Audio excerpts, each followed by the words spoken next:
ከ100 ቢሊዮን ብር በላይ በመሰወር ወንጀል የተጠረጠሩ የስፖርት አወራራጅ ድርጅቶች ባለቤቶችና ተባባሪዎቻቸው በቁጥጥር ስር መዋላቸውን የብሔራዊ መረጃና ደህንነት አገልግሎት ባወጣው መግለጫ አስታወቀ።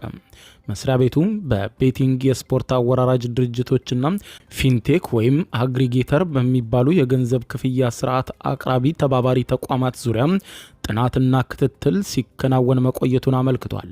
በዚህም መሰረት ማምሻውን ባወጣው መረጃ ፈቃድ ያላቸውና ከሚመለከታቸው የመንግስት አካላት ጋር በገቡት ውል መሰረት የማይሰሩ በህገወጥ ድርጊት ተሰማርተው በመገኘታቸው ፈቃዳቸው የተሰረዘባቸው ምንም አይነት ፈቃድ ሳይኖራቸው በስፖርት አወራራጅነት ተሰማርተው የነበሩ አካላት በዓለም አቀፍ የኢንተርኔት ትስስር አማካኝነት በህገወጥ ድርጊት ተሰማርተው መገኘታቸውን ገልጿል።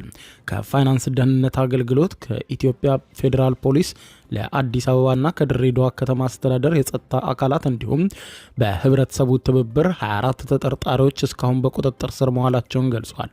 በተለይም በህጋዊነት ሸፋን ፈቃድ ያወጡት ድርጅቶች ላይ ክትትል ለማድረግ ሙከራ በተደረገበት ወቅትም ሁሉም ፈቃድ ሲያወጡ ይዘውት ከነበረው ቢሮ መልቀቃቸውንና አድራሻቸውን መሰወራቸውን ጭምር አረጋግጠናል ብለዋል። የቤቲንግ የስፖርት አወራራጅ ድርጅቶች ፊንቴክ ወይም አግሪጌተር ተብለው ከሚጠሩት የፋይናንስ ስርዓቶችን ከሚያሳልጡ የሀገር ውስጥ የክፍያ ስርዓት አቅራቢ ተቋማት ጋር በመመሳጠር በአጠቃላይ ሲያንቀሳቀሱት ከነበረው የገንዘብ መጠን መንግስት በተለያዩ የገቢ አማራጮች ማግኘት የነበረበትን 100 ቢሊዮን ብር በላይ መሰወራቸውም ደርሽበታለሁ ብለዋል።